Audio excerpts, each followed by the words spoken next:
We see your name.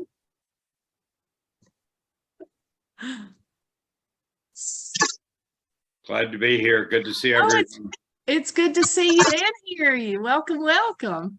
Thank you. And I think a few other poems also. So I have been putting in the chat section the link to Finishing Line Press, where Kristie's book is available for pre-order. And I want everybody to be sure and check that out. And the important thing about pre-order is that while her book won't ship until August, is that right, Kristie? Yes, yeah. August 19th. August 19th, the books will be coming out that people have pre-ordered, but the pre-orders are really important because that lets the publisher know how much interest there is in the book, and it helps them determine how many bunches they're going to print of the book. And we want Kristie to have a ton of books published so that so she can sell a ton and everybody can read the book. So just important info to know. I did want to say too that even while y'all are muted, it's always great to be, applauding and smiling and thumbs upping, and yeah, Paul's doing some pantomime, whatever. Yeah, so that's a good thing to do.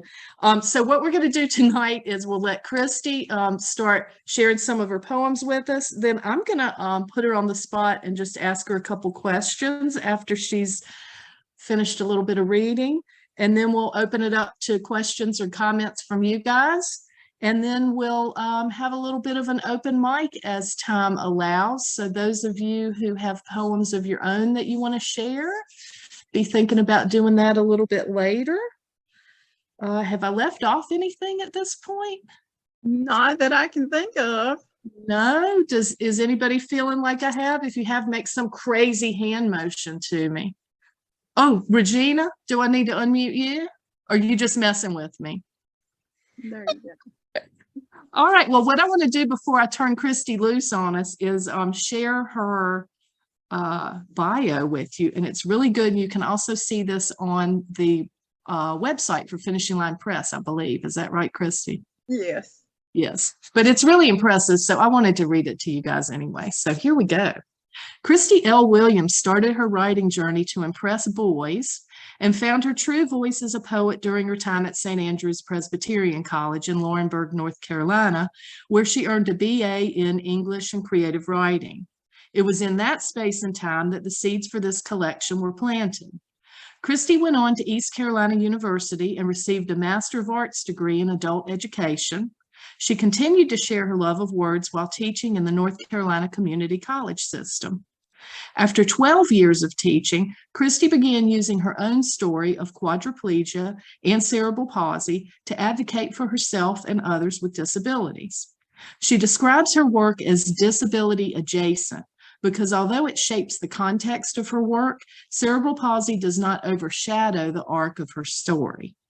She's been previously published, this is a long list, y'all. She's been previously published by Main Street Rag, Dan River Review, Caren, Maximum Tilt Solstice Anthology, Madness Muse Press, Hermit Feathers Review, Heron Clan 8, Big City Lit, Nostos, a journal of poetry and fiction, and Snapdragon, a journal of art and healing.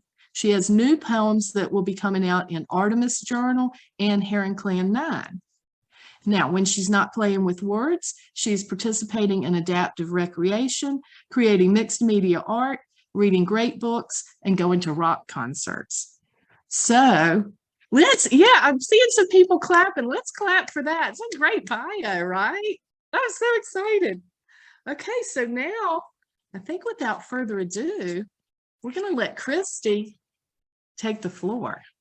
Okay. Well, I just want to say thanks to everybody who's here.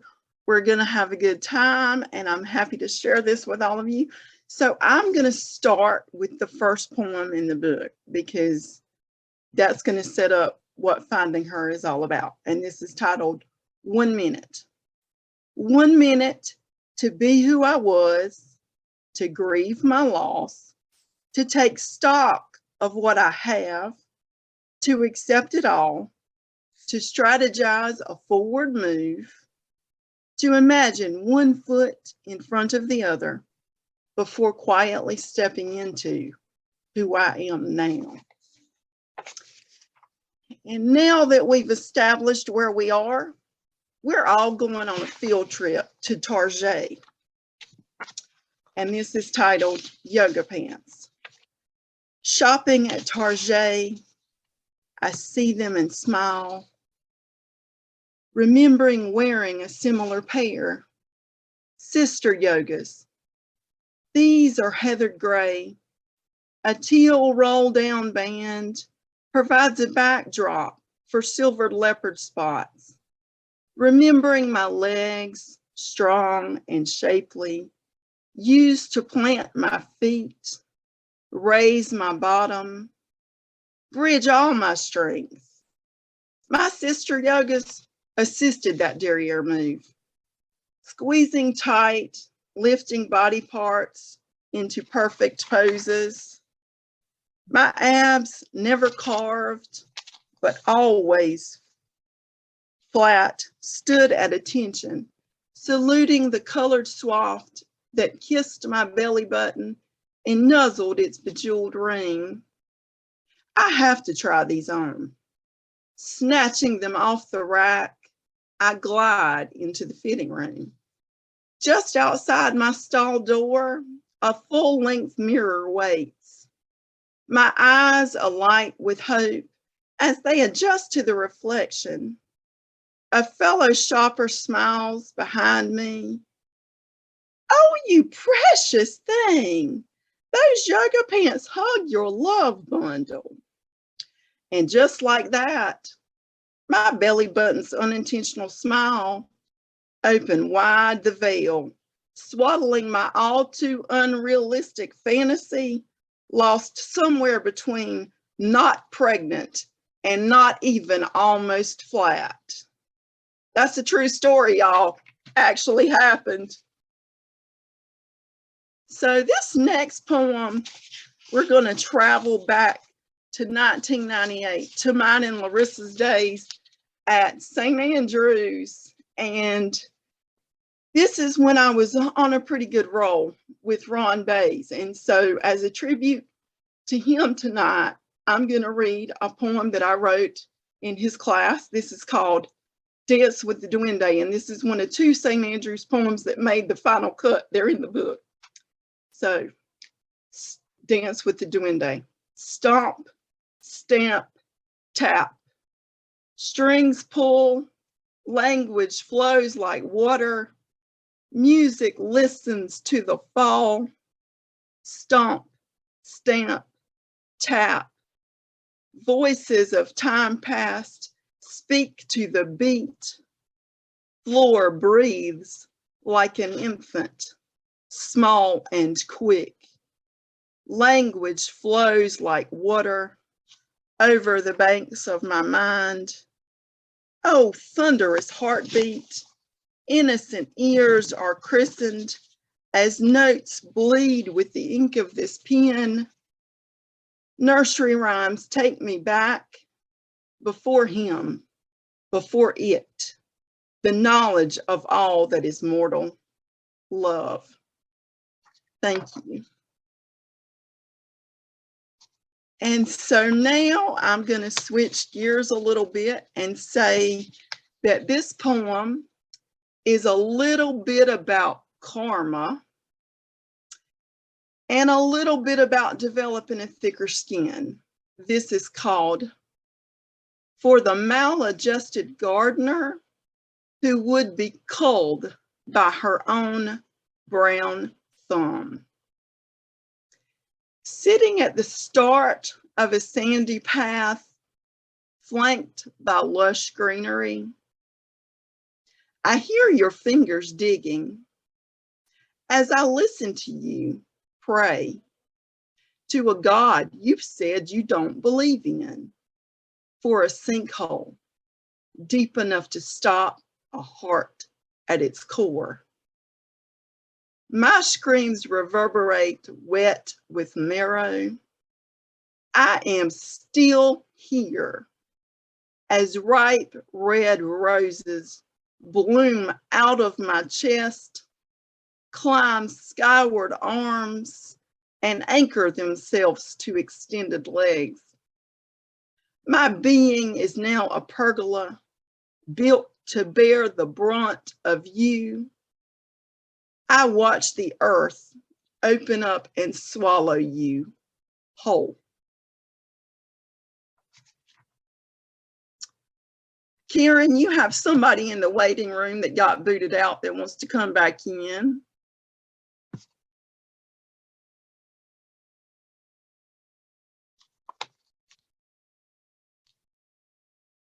Okay.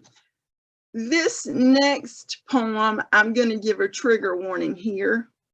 As a young girl, I didn't grow up knowing that my body was okay, just as it is. And I think as adult women, it is our responsibility to let young girls know that early so that they don't struggle to find self-acceptance in their later years. I found that self-acceptance in my 40s. And so this poem was very important for me. And I think it's important to say that as a woman with a disability, it is okay to appreciate my body for myself, and it is okay to have others appreciate my body. So this poem is titled, Watching You Undress Me, a love letter to body image. You position me in front of the full-length mirror, mounted on the back of a hush door. Kneeling in front of me, you unzip my black, butter-soft leather booty and make quick work of my sheer nylon trouser sock. When you notice my downward gaze boring a hole into beige carpet, you stop, crook a finger under my chin, delicately imploring me to see my pleasure. A glint in your eye forces me to feel the ridge of your thumb glide heel to toe. Both feet are exalted before I have steadied my reflection or chanced an exhale. I hear my skin bear witness to desire as your forefinger traces a keyhole cutout. The plum eyelet blouse seems to darken as my skin pinks, and your index finger has loosed a single sateen button, inviting you to explore the nape of my neck. My arms raise themselves without a word. From behind my chair, your hands move up my rib cage, over my head, relieving the tasteful top of its modest duty. Moving in front of me again, careful not to obstruct my view, you search out the hidden zipper of my lilac corduroy pants. The zipper's undoing spurs our moments. Pushing up on my forearms, I lift my bottom. You tug at my waistband. Soon, my thighs gleam under soft light and string-tied panties. Triangle lace is the only thing between you, my reflection, and secrets from my netherworld. Underpinnings with crisscrossed hook and eye straps are floored by the sound snap of your deft touch and the sight of twin orbs. Not realizing my arms have X'd out my body, you tap my elbows. Arms reply with a slip to the side. I see spiciness truly reflected. Imperfect beauty is comfortable in its own skin. Thank you. And so it's a bit of a roller coaster tonight. Y'all, we're going to switch gears again. As I wrote, watching you undress me, when I realized I had something to say about my disability and about my life as it was now, in that time, shortly after that, my daddy died. And when he died, I got a lot of unsolicited opinions about what the rest of my life should be, simply because he's not here. And so this poem answers those questions, and it's not in the book, so it's a special treat for y'all tonight. It was published by Big City Lit earlier this year. So this is called Reasons Retreat Equals an Unsolved Equation. I asked you to use flyer miles before I am locked in the circumstance of my body, betrayed by limbs whose only function is to subtract autonomy by degrees. You suggest we FaceTime while I count random variants on crooked fingers, terrified by how my freedoms will be divided through a process of elimination. I notice your packed suitcase is not a factor in my request. You are going on a Save the Animals retreat, imbued with the righteous notion that no creature shall be denied its native habitat, insisting that zoos, by definition, have become diorama prison camps, even if original intent may have included conservation. You promise my transition into institutionalized living will be humane, oblivious to the fact that I am about to be caged.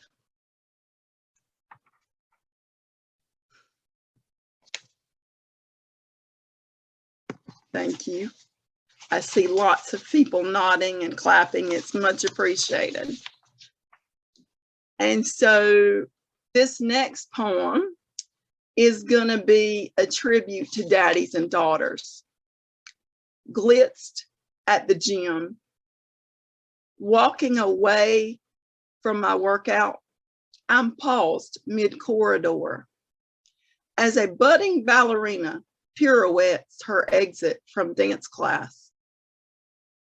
She sports a black leotard, white stocking feet, and bejeweled tennis shoes. Her chauffeur is wearing landscaping gloves and a ball cap, sunglasses resting on the bill. The pastel pink Hello Kitty knapsack slung over his right shoulder complements a plain black tee stretched across his chiseled frame. In his left hand, a hot pink Barbie lunch tote answers the glitter teetering on the tip of his nose.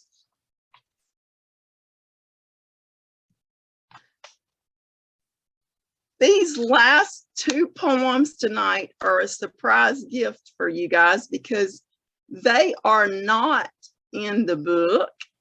This poem that I'm about to read will appear in Artemis Journal later this year, probably in the summer.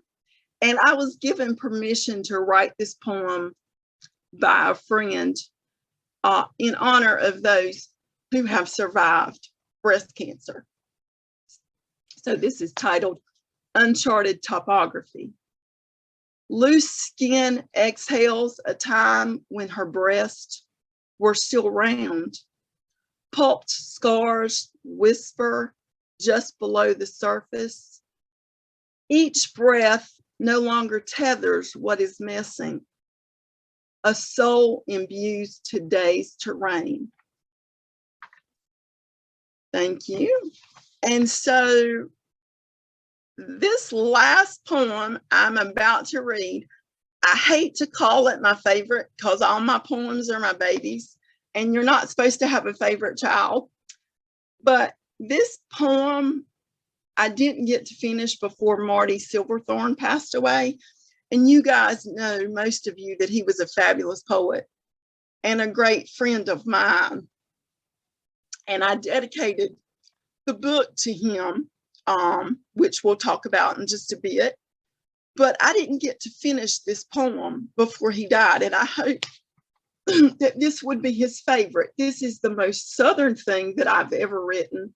And as much as I wanted to leave home and go and see the world and do so many things on my own, everything in this poem is what I took with me when I left. So here we go. This is called Praise the Scavenger Hunt.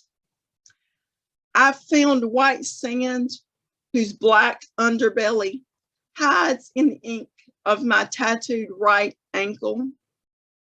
Live hose pipes sneaking around corners, trailing between treasure hunts and dining chair forts, reinforced with Oreos and homemade magic. Wood carved back scratchers and crank turn ice cream churns, grapevines and clotheslines, witnessing fried bologna sandwiches picnicking with Duke's mayonnaise under the apple tree. Dry roast salted peanuts, begging to be sipped from a glass bottle baby Coke. Backdoor flip-flops, fighting to free themselves from corn silks still dogging their heels. Fat back collard greens and cast iron skillet cornbread lures, baiting Santa's bounty far better than any kitchen concocted cookie ever could. Shoeboxes busting at the seams with used to coulds. Do what? And oh my souls. Countertops inundated with deep fried, door-stopping, crazy Christian casseroles, seasoned with Jesus is watching you, and don't forget bedtime prayers. Washed down with don't think you can talk to him desserts. Half-full jars of grandma's molasses, waging war against Motown melodies, oozing along the outer edges of a Percy Sledge groove. An arsenal aimed at keeping them knees stuck together. Fires I started with a dead level stare, and the still smoldering ashes spit from my tongue. Shattered mirrors that cut me loose from the singular view feminine elders used to frame me. Praise the needle and thread that patch these pieces of being. Blessed be the quilt that steals my soul. Thank you, everybody.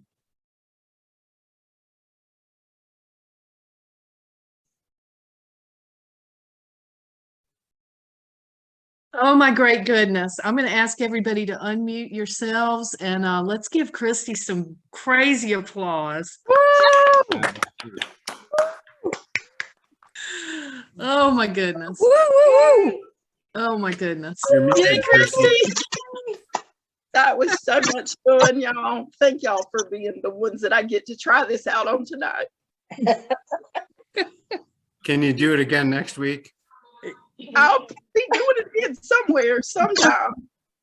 Let's do it. Let's do it again. Sounds good.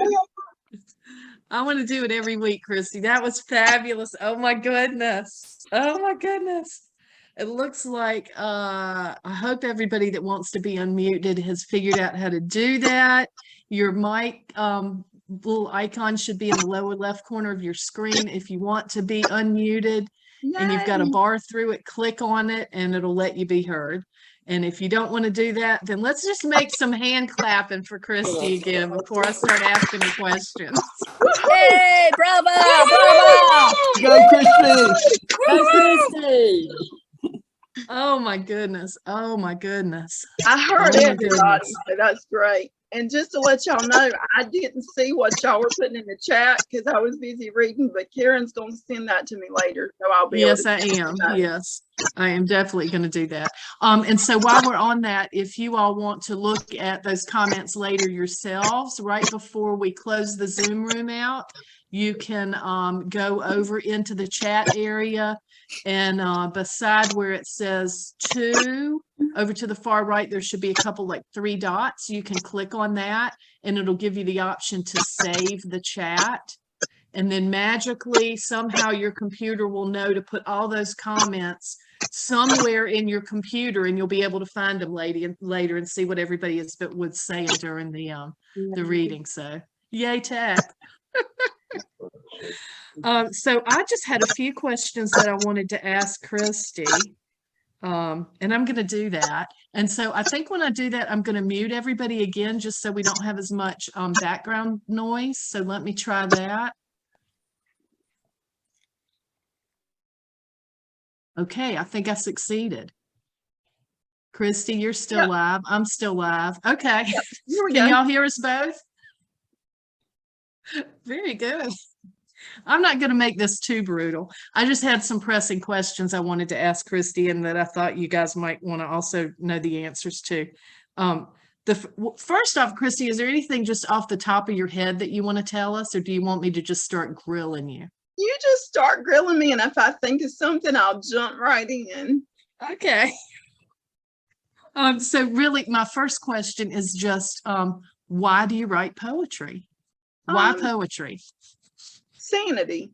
It makes me be able to look at things and write down what I'm feeling without me necessarily having to just walk up to somebody and just randomly spurt my thoughts out on the sidewalk. It gives me a chance to couch what I'm thinking in a more creative way and get my point across without just being a random crazy person at Target. You could still be a random crazy person, but at least some of it's on paper, right? Right, exactly. That makes sense. So so that makes sense why you write it. Why share it? That's something I always want to know, is like, why? So now you've put it together, you're sending it out to journals, you put your book together. So what compelled you to do that?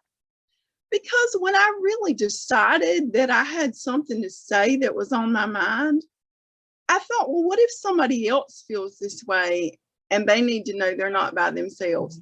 Because for a long time, I think some of the things that I had refused to write about, didn't want to write about, is because I thought, if I'm the only one feeling that way, I don't need to share that with everybody. And then I realized, you know what, there might be other people that need to know that I'm feeling this way too. And if they don't feel this way, maybe they need to get my point of view on things, and not have us be a bunch of one-sided people in the world that aren't paying attention to what's going on around us.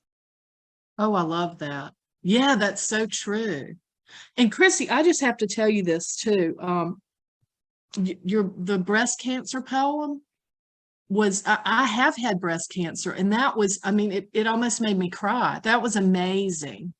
Thank you. So I love that you can so well apparently also write about things that you're not speaking firsthand about, right? I mean, that's intense. Well, knowing that I've had loved ones and friends that have gone through that and watched them struggle, and not just that it's about their body, but knowing that I struggle with my body and my health at times too, and feeling like I didn't have the voice to say that I was in that struggle, I wanted to be that empathetic voice for someone else too. Yeah, well, I think you nailed that. And I love I love with your poetry when a lot of what you write about, I don't know firsthand, but you give me a good window into that. And I think that's just so important. I just think that's great. So let me ask you then, since you are about, like, expressing yourself and connecting with people, Is it important to you that people know anything about the poems going in, or about you, or any challenges that you have? Or are you just like, here's the poem, have at it? Or what's your take on that? Some of the poems, like Reasons to Retreat, was very pointed because I wrote that for a very specific audience. But not all of my poems need to be about me or need to focus on a particular issue, because you might get something out of the poem that nobody else will see. And everybody in this room can read those poems in Finding Her, whether or not they're male or female, and get an idea of what it is to follow a woman through her journey from her 20s to her 40s, and know what it's like to be in that body and in that space and time throughout that book. I cannot wait to have the book in my hands. I'm excited for everybody to have it. And So, for men that might buy it, it might help you with your wives or your girlfriends or your sisters or your mothers. it certainly won't hurt, right? Right. I see Doug looks afraid. Well, Kristie, I mean, with a good segue into this, can you talk about the book a little bit? Tell us about the cover, or how, like, why the poems that are in it are the ones that are in it, and like how you came to put all that together and why. And I'm gonna share. Let's see. I want to do a quick screen share, I think, Yes, because I please think share I've the got a cover. picture of the cover. Yes. I think I do. You guys, y'all are my guinea pigs. I obviously don't know what I'm doing. Can you guys see that? Did it work? Yep. I got it on my screen. Can everybody see that? Nod, thumbs up. Yes. Yeah. Perfect. Okay. Yay. So on the left, that's the cover of Kristie's book.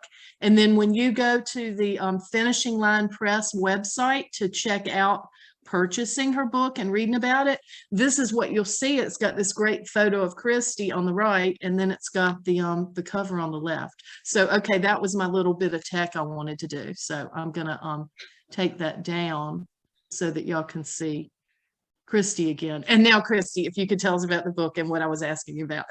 Okay, so before I answer your question, and you might have to ask me again because I might get a little bit off track, let's talk about this fabulous cover, because Megan Merchant, who is also a poet, was the artist for this cover. And when I discovered it, I knew I had to have it.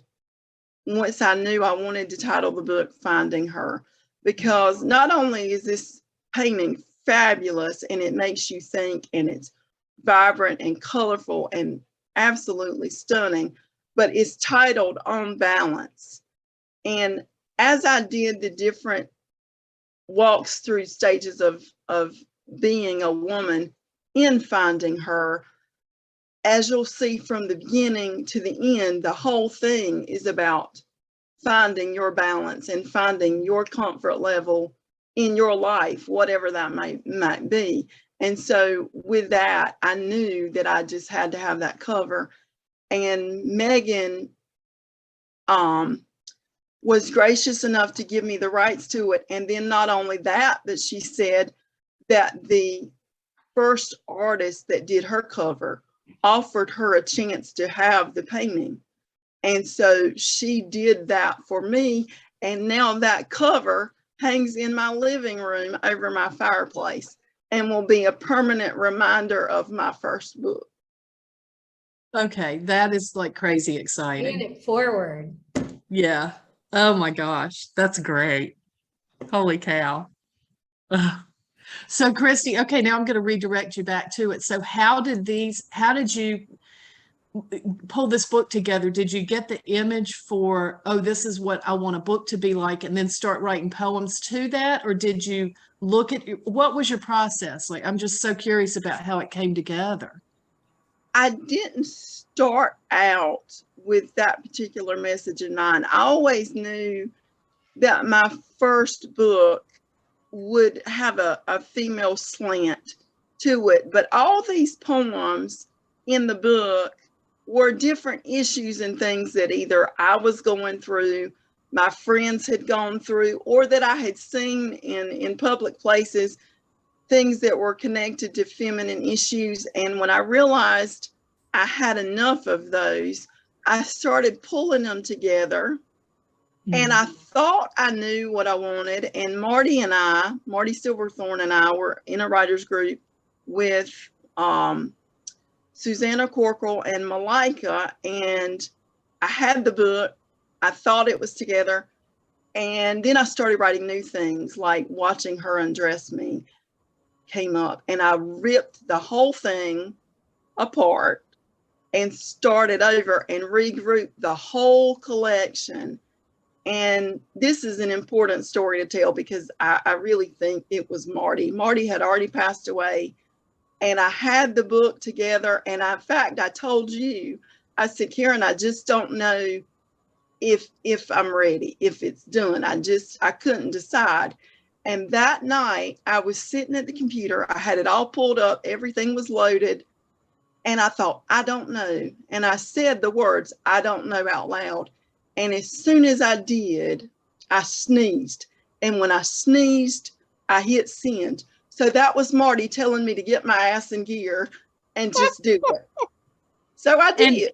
And when you hit send, it went to finishing line press? It went to finishing line because it was already loaded. And so that was Marty telling me to get my ass in gear and do it. And so that's a great story. That is a great story. I just sat and waited, and 91 days later, they said yes. I think it was meant to be, Kristie. I think so. Oh my goodness.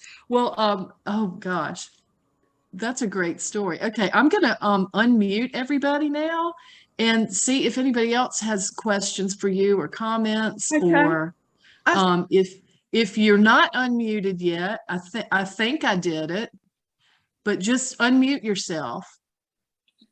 Caren, yes. I just got a message from Kelly Jones, and he said he had no internet and kept getting disconnected. And please apologize to Kristie. Oh, Kristie, I know he is going to be so sad that he didn't get a chance to hear all of this. We're going to have a video, so it's going to be okay. We had a really you know what? This cinches it. We're going to have to do another one of these. Right. At least one more. Well, you know, it's a while before it comes out, so why not? Right. I know, right? Yeah, I think we should do it again and again. Yeah. So did anybody else have any questions or comments they wanted to ask Kristie or share thoughts with her? I do. What are you working on now? Oh, Kristie, now you're muted. How'd that happen? Wait, I gotta unmute Kristie. There we go. Excellent. Can you hear me now? Yes. Okay, so it's funny that you should ask that because I didn't have a second book in mind yet. And then when my daddy passed away, I started writing poems about that because I felt like if I didn't, I was going to just be a puddle of tears, and writing helps me. And so instead of it just being all poems about, hey, my dad died, you can't do a whole book of those. I have started incorporating what my life was like with him growing up, as him being my primary person and being, you know, a single dad, and then what my life is like now and the changes I'm going through as a 40-something who's just lost a parent, and how my life is moving in a different direction. So that will be the next project. I'm sure lots to think about there. Yeah. A lot. And some days I think, is it too much to be writing about now since it's only been 5 months? And then other days it is extremely helpful. Well, that's one of those things that you can do over time as you go through that grieving process. Things will change and shift and your memories will come back of different things. And so you could have this whole rich panorama of work. Right. So it's a process, right? Definitely. It's not going to be a short journey. Good question, Laura. Thanks. Good answer, Kristie. Thanks. You. Did anybody else have anything to ask Kristie or to comment on or I tell? saw some pop up in the chat, some questions. Oh, let's see. Posted a question. Tracy Crow, please ask Kristie to share a little about her process from deciding the inciting incident to the end. So that's a little more specific. Yeah. Well, I think my story, like I said in the bio, it really did start at St. Andrews, because I think you go off to college and you think you have everything figured out and you are the smartest person on the planet. And then eventually you wake up and realize there's no, and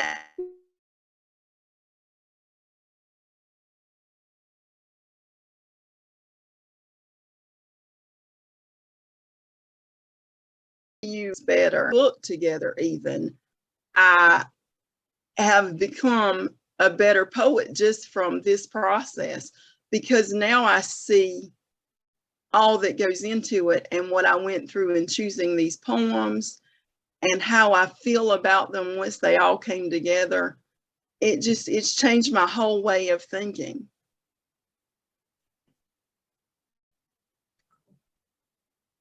Good thoughts. Did anybody else have a question or a comment? I had another thought. Oh, Elizabeth's got one. What's up, Elizabeth? Hello, Kristie. Thank you so much. Those poems were beautiful. Thank you. I particularly love the poem, the verse, I put it in the chat also, where you said something along the lines of the floor breathes like an infant. Mm-hmm. Tell me more about that poem.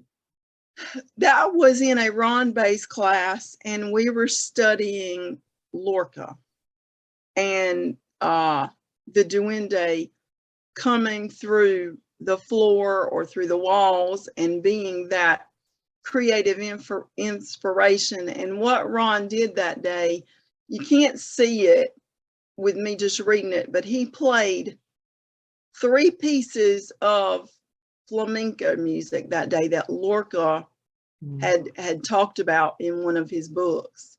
And each one of those pieces of music was a section in that poem. And I don't usually have moments where poems happen to me, but I almost don't feel like I wrote that poem, because I just sat there listening to that first record, and that first stanza came out. And then I listened to the second record, and there was the second stanza, and then the third. And I went back to my dorm room, and that's one of maybe 4 poems I can count that I did not edit. I wrote it as it was in my notes, and I never changed a word. And that was in 1998. Wow. Well, it's a really great poem. Thank you. Mm-hmm. Thank you. Thanks, Elizabeth and Kristie. Did anybody else have words of wisdom, comments? Larissa, can you unmute yourself, or I will try to unmute you? I sure can. My you go. camera's going in and out because obviously I'm in my car and I don't want you guys to watch me drive while I listen. I just want to say how just damn proud I am of her. Oh, I love you. Just so proud of her. I just am so moved and so proud to have been able to witness the journey that she is talking about from when she first started finding her voice as a writer to finding herself now. It's just been awe-inspiring to watch and be witness to. I just can't say enough, Chris, how proud I am of you and how amazing you were way back in 1998, and how amazing you are now. It's just so inspiring. Sorry, I already cried once. It's just so inspiring to see and to watch and to be a part of. And I love what you're doing. And I think that what you said earlier about if something that you write can help someone else, that altruistic commitment to that is so powerful for women everywhere. But also what Caren said, that you can write about things that you haven't experienced, and that you give people a window, and that as a teacher of literature, that's what good literature does. It's windows and doors and passageways for people to experience things. And I think it's so great that you're opening new doors and new windows and transporting people with your writing. It's amazing. It's amazing. I'm just so proud of you. When you told me back in our apartment in the 90s that this was going to happen, I didn't believe you. I thought you were absolutely crazy. No, I am crazy, but I knew what I was talking about. And listen, I knew what I was talking about. And look, I was right. Yes, you were. You definitely were. I love that. I love that. Did anybody else have anything that they wanted to add? Tom. Yeah, I just want to say I really, really enjoyed the poems and wonderful voice, very unique. And I wanted to add that all of the poems really just demonstrated a tremendous amount of courage. And it takes courage to address these subjects and share them and everything. And by doing so, it also gives others courage to look at their own questions and expression and everything else. And in that sense, we all work together. And I just want to say I really appreciate it. And it's been really great to hear. So thank you. Awesome. Thank you. Oh, thank you for that, Tom. Doug. Hey there, Kristie. Hey. I've got the privilege of meeting Kristie's poems with my work on the Heron Clan. And it wasn't until just now that I realized that some of the struggles you had been through. When you're reading poems, it's the style of the way you write as much as anything else that makes them unique and sing out. And so I'm just glad to be able to hang out and celebrate another good book coming. Thank you. Thank you much, Doug, Kristie. I appreciate your comments, Doug. And I was going to ask you, for those who may not be familiar with the Heron Clan anthologies that have published several of the people that I see in the Zoom, including myself and Kristie, could you tell us about that a little bit and maybe put something in the chat if you'd like? It's the we're all first about some self-promotion and letting people know about the good things we're doing. So. Well, the Heron Clan promo is the very first chat in the chat room. Oh, good. Being ever the promoter. It's a great anthology. We started in 1994 up in Rochester, New York. We had 19 poets, but one of them was Ilya Kaminsky and another was Yue Di. And so we started out with some heavy hitters. We didn't know Ilya was going to be a heavy hitter. He was 17 at the time. But, we've met some great poets, but mostly it's all about new voices. And I'd say more than half the poets are still from North Carolina, but we have poets from Nigeria and, all over the place, Brazil, most of Europe. And the ladies of Ireland, Heron Clan 8 had 14 women Irish poets and like 5 or 6 men from Ireland too. So once in a while we pick a country and try to scour the countryside and sucker them into the book if we can. That's great. Thank you for letting us know about that. And thank you for putting that in the chat. So while I'm calling people out, Malika, I know that you're muted and you may not be in the room, but I was wondering if you wanted to tell us about your Redheaded Stepchild journal and the readings that you've been hosting, the fabulous readings you've been hosting on Zoom. And maybe we can't hear Malika tonight. Oh, we can't hear you. Okay, I'm going to try to find, well, I'll just tell y'all briefly. Malika has a great online journal that she heads up, Redheaded Stepchild, and it is for previously rejected poems. It's a home for previously rejected poems. Great journal. And you guys can Google that if I don't get the link up there before we get out of here. Redheaded Stepchild. And also go on Facebook, search for Redheaded Stepchild. And Malika has been doing all through COVID, hosting amazing Zoom book launches with readings from poets all over the place and open mics. So I just wanted to give a shout out to her. Also, while I'm outing people here, Tracy Crow has been doing wonderful craft talks online through the Writers Morning Out group. And Tracy, I don't know if your audio is with us or not. I think I've unmuted. Oh, good. Yes, you are. Would you like to tell us about that? Well, I'm not exactly sure how often the Writers Morning Out group meets on Saturday, but for my portion of it, our chapter meets the very last Tuesday of every month, which just happens to be tonight. And we decided to stall this craft lecture I was going to do tonight for Kristie's book reading so that we could actually hear her poetry tonight. So a lot of our chapter members who normally attend our craft sessions on that last Tuesday are actually part of this group tonight so that we could all support one of our chapter members. So, but we do meet at 7 p.m. for right about an hour and 15 minutes. We normally cover one particular topic about writing. I try to make sure that the topic will cross genre.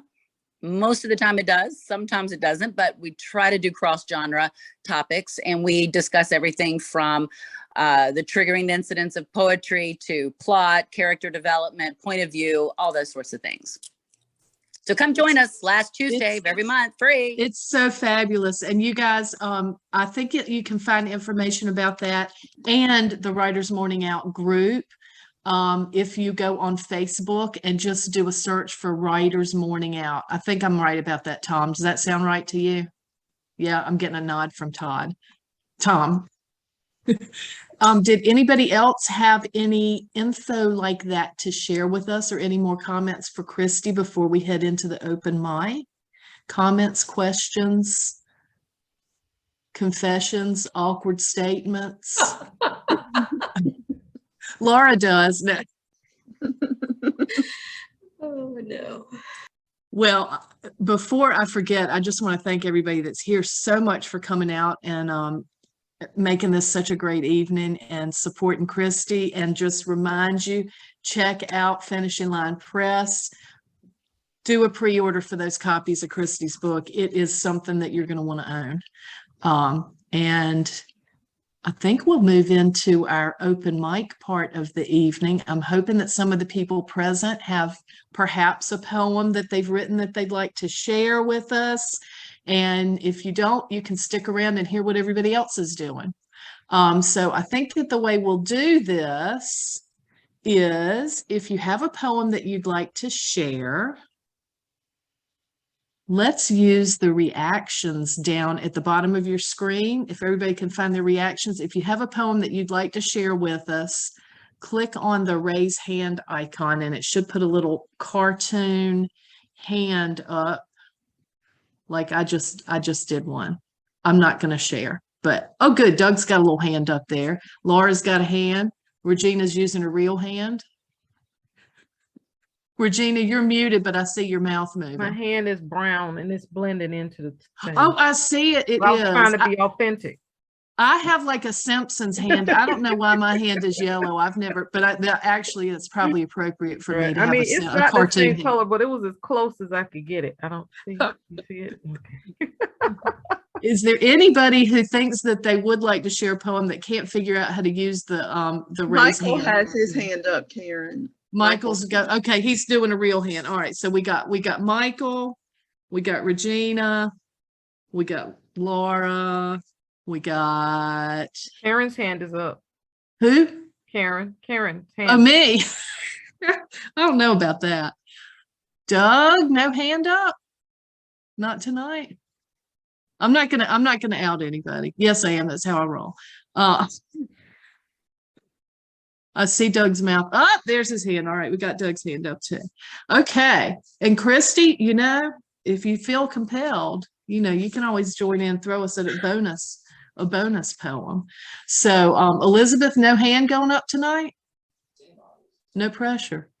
The face of, oh no, she did just call me out. It's okay. No pressure. If you feel moved, just wave wildly at me. Or yell. All right. Well, I'm just going to be random. So this is us going into our open mic, and I think that I had that we would go till 8:30. Is that what the invite said? Yes. Who knows? If you have to bail before then, we won't have our feelings hurt, but hopefully we'll get everybody in and get some poems heard. All right, so here goes some random. Let's start our open mic session with Laura Younger. Why, thank you. Woo! Okay, And if this one, everybody would, I've been writing a lot of really kind of dark stuff, but this one's semi-amusing. Not really. On day 5 of the trial, I play Wordle before leaving for court and wind up trying to fill out the ends of blank, O-R-A, blank. I try Caren, and Wordle tells me it's not in the word list. Curious, I try Torah, and it's accepted. Are we surprised?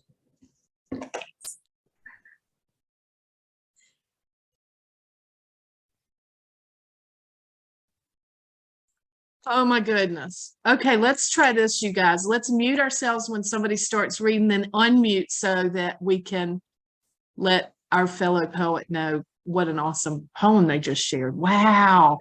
Okay, let's try that. Whoop, Laura. Woo! Yes. Woohoo. Woo, thank Nice. you, Laura. Thank you. All right, next up, we're going to have Doug Stuber. Whoop, whoop, whoop, whoop. Well, thank you. This one is brand new. It's called Colbert, the cheese. The force of the hope he recognized floats in a river wide. With each passing test, survivors will diminish. As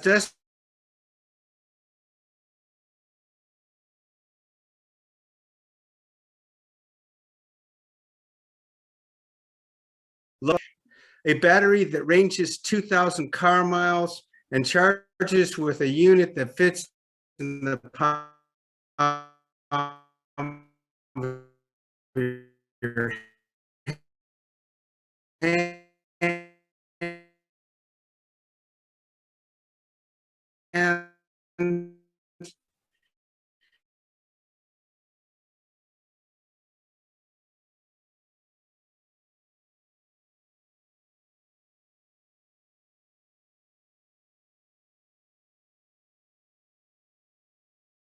To vote makes evil pay.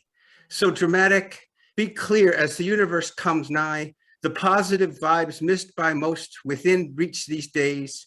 Go back to what you dreamed as a kid on the sly and practice the creative version of whatever it is you play. Fear not, intrepid culture jumping model braided hair. The swirl is on, it has begun. The devil wields his fire. The beast confounds, makes COVID. We struggle to get air.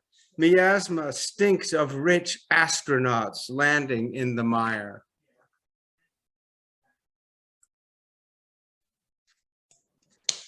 Woo!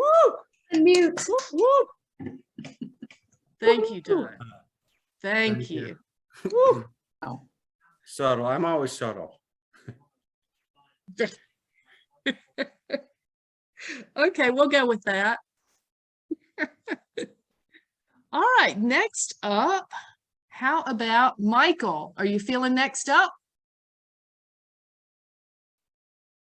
Can you unmute, Michael?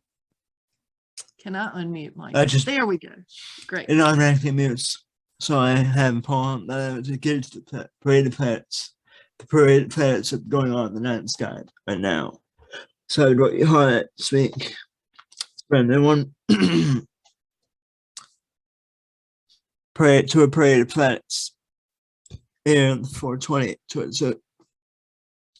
Here in morning stars, the alignment stirs in the horizon.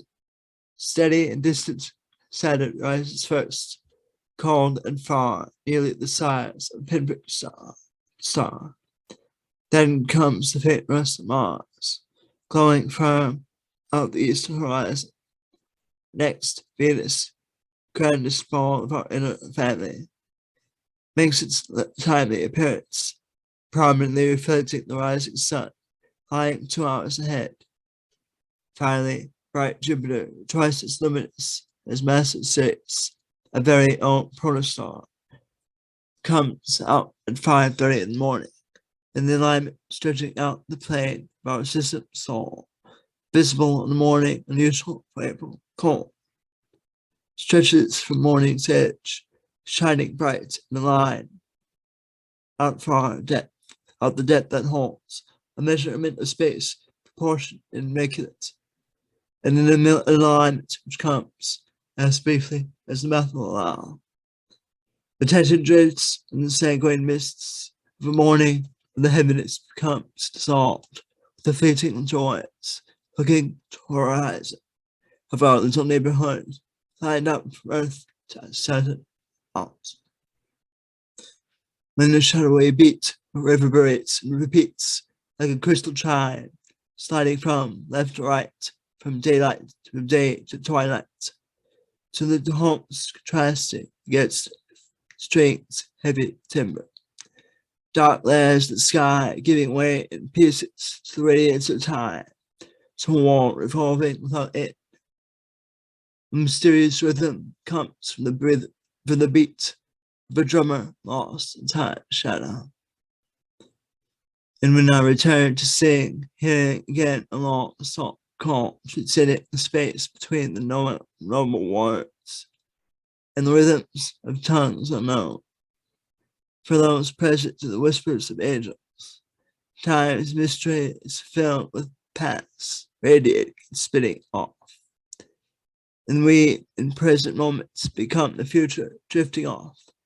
Choice testing our deepest skills, painting out unformed land.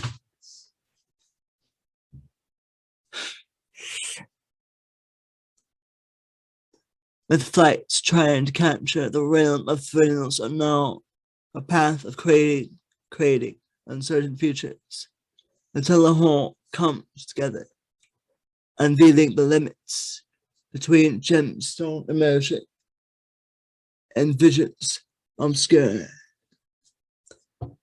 When your thoughts start to gain speed, rushing around with this rumble of steam, striking high chords through hissing steam, escaping energy, bouts of rumbles headed to a chorus of woodwinds, and the thoughts ring higher through a thinner atmosphere.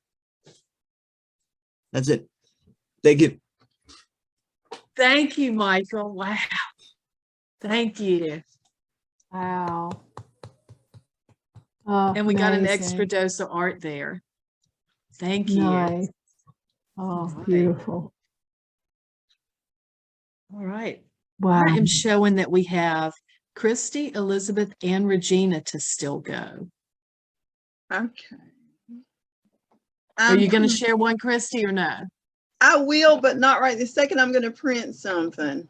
Okay. All I'm right. going to print a bonus poem.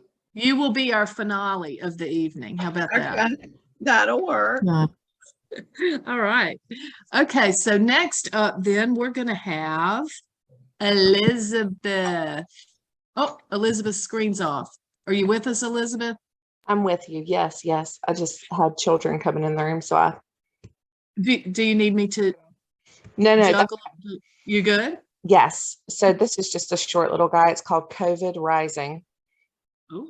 I have collected the span of our universe in the cuff of my pant, walking to pick a fig at noon. Children, do not worry when the fall is here. And that's it. It's just a little guy. Ooh. Thank you, Elizabeth.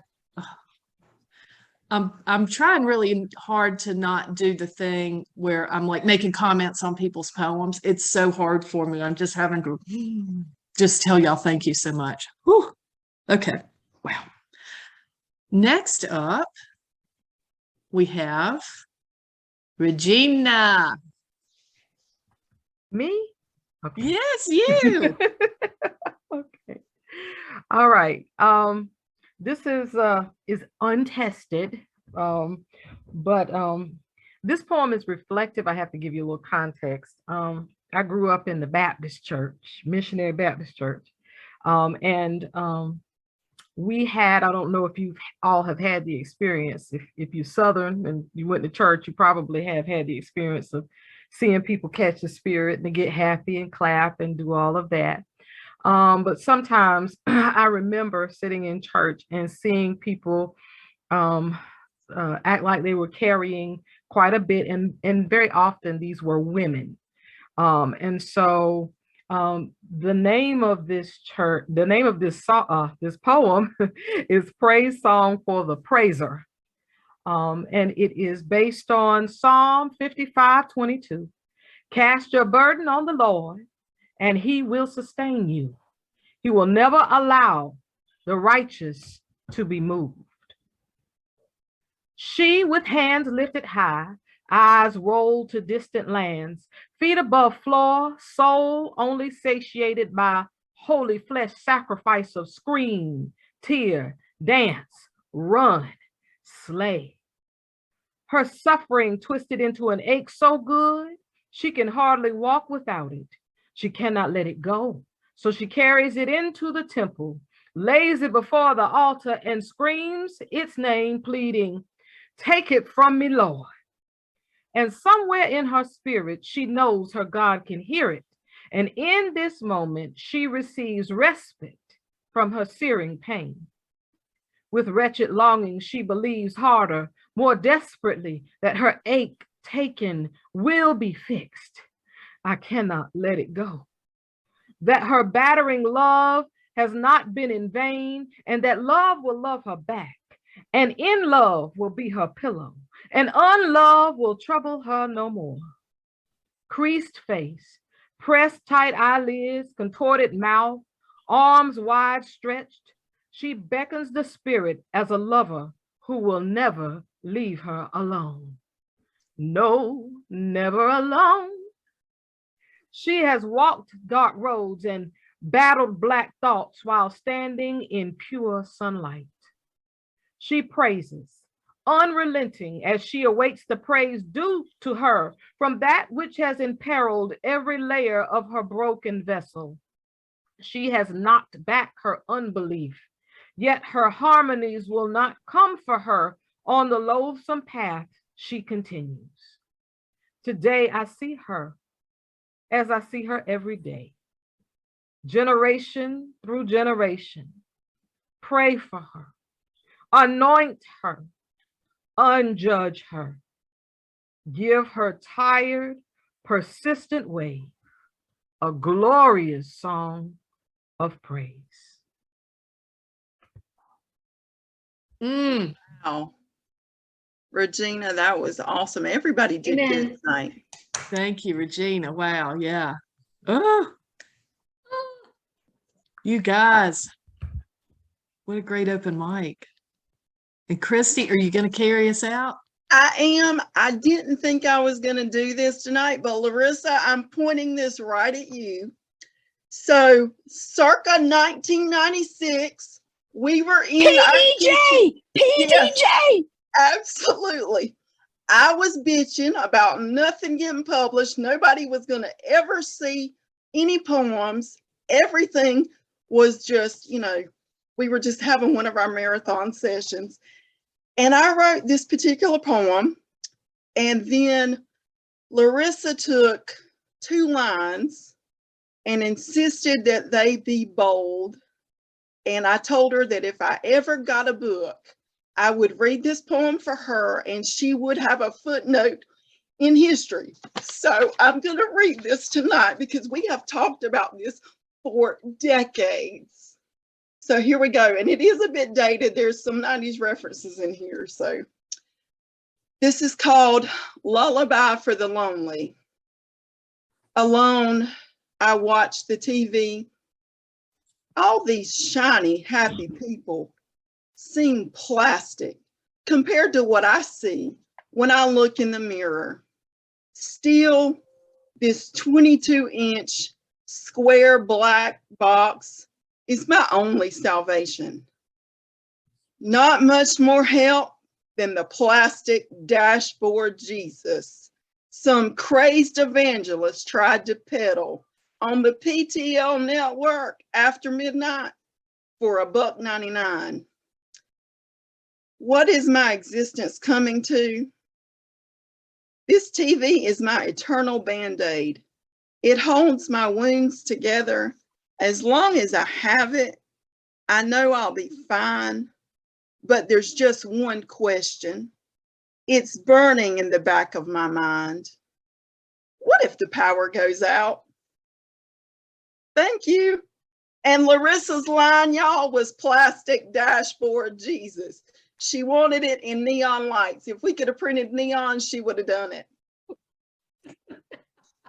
I love it, Kristie. Thank you so much. Oh, you guys are making me cry.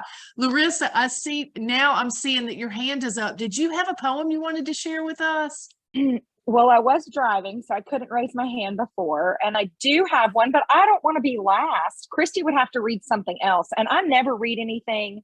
And I am not on the same level as you guys at all. Come on, please. There's no level here. I could read a really stinky one and show you that. Among some very great and established published poets, and I am a humble poet at best and not even a good one. But I will, if you guys really, yeah, okay. So Kristie will remember this poem, I'm sure, because I'm throwing it back to the 90s too, just like her. And this actually is a poem inspired by another poet. Not Kristie, but I mean, she has inspired me my whole life. So she gets all the kudos for that. But this poem was inspired by Mary Durack-Wills. And so Kristie knows this poem. I'm sure she'll remember as soon as she hears it. And it's quite short. So, and it's never been published. So here you go. And she said, "Make yourself naked." And so I did. Stark, cold nakedness, with her words sliding over me like the breath of a water spirit.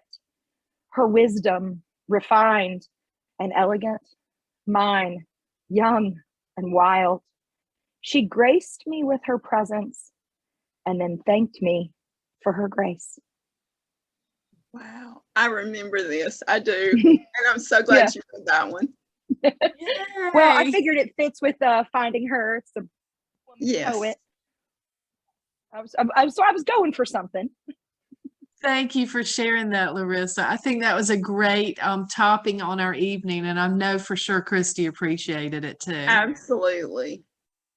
You guys. I wouldn't do it for anybody but her. Well, if everybody would like to open their mics and just let's just do one more big round of applause. Just thank you all for being here and for sharing. And Kristie, thank you so much. And whoop, whoop, whoop, whoop.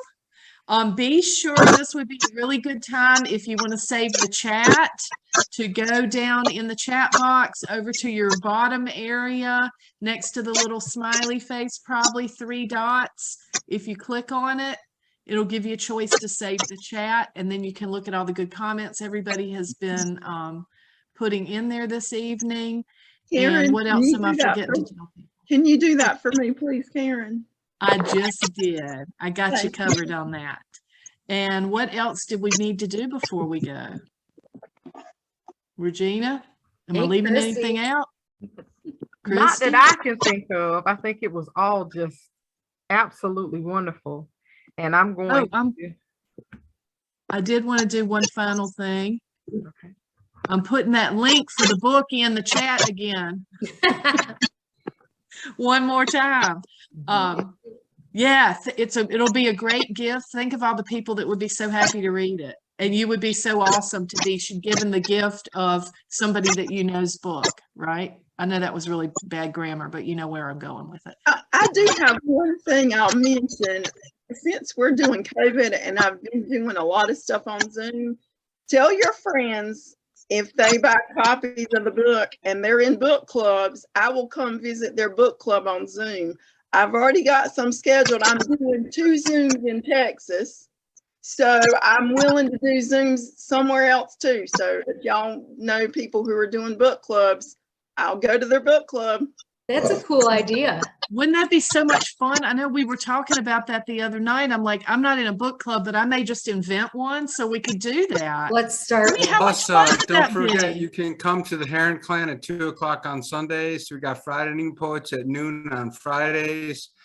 And the poets are supportive of other poets. So if you want, contact me and I'll hook you up. Doug, will Friday you Noon put Poets your, is good. We've been around 44 years. It's on Meetup, isn't it, Doug? The Caren Clan's definitely on Meetup. I don't think Friday Noon is. We got some members who have certain things in certain ways, and Yeah, it's not going to be no, advertised Friday much. would, yeah. Doug, can you put your contact information in the chat for us for those who want to get the skinny on Caren Clan and the Friday Noon Poets? Yeah, they're both good groups. Yeah. Good stuff. Good stuff. I'll just plug while we're on our way out. Very good organizations for writers. North Carolina Poetry Society. You guys check them out. Facebook page, website, good stuff. Contests, readings, workshops. Also, the Poetry Society of Virginia is hopping too. They have a great website with all kinds of online and in-person things going on. I mentioned Writers Morning Out is another great group. Doug's got his link in there for Catherine James Books, which is the publisher of Caren Clan, correct, Doug? Yes. Correct. Yep. All right. I got nothing else. Well, you know, I can talk all night. Michael, did you want to add something, or are you waving by? He's waving by. Peace out. Thank you all for being here so much. If anybody wants to unmute and say anything else, this is your chance. Tonight was Otherwise, you can amazing. click your way out. I had so much